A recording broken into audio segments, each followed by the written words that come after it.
Nella prossima seduta dedicata al question time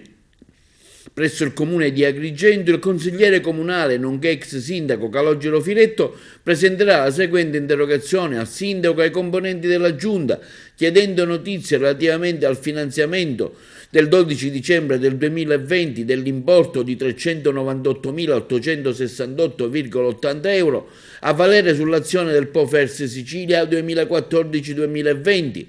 sul progetto promozione e ottimizzazione dei prodotti turistici specifici integrati per il riposizionamento competitivo della destinazione turistica Agrigento e territori del distretto Valle dei Templi Infopoint, che vede come beneficiario appunto il comune di Agrigento.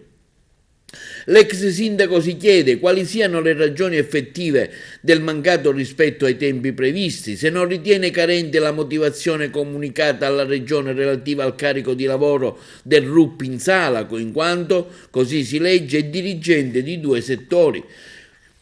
Firetto chiede ancora se non sia stato considerato di distribuire altro personale in organico, il carico di lavoro peraltro ormai irrisorio, dovendo dare solo attuazione al finanziamento concesso secondo il progetto esecutivo presentato e approvato.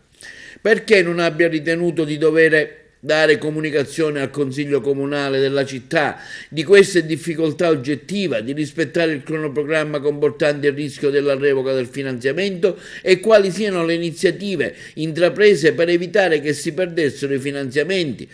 Firetto continua ancora nella sua interrogazione quale sia stato lo stato di attuazione del cronoprogramma in tutti gli altri progetti finanziati e inseriti in agenda urbana, fatta eccezione dei lavori dell'ex collegio dei Filippini, di cui è stata data comunicazione. Quali siano le iniziative intraprese per risarcire l'area distrettuale turistica del mancato finanziamento, dettagliando gli interventi previsti e gli importi destinati. L'ex sindaco continua nella sua interrogazione chiedendo quanti funzionari siano oggi impegnati su agenda urbana e quali risultati sono stati raggiunti al 31 dicembre del 2023 e quali fondi siano stati destinati alla promozione della destinazione turistica e con quali finalità dettagliate.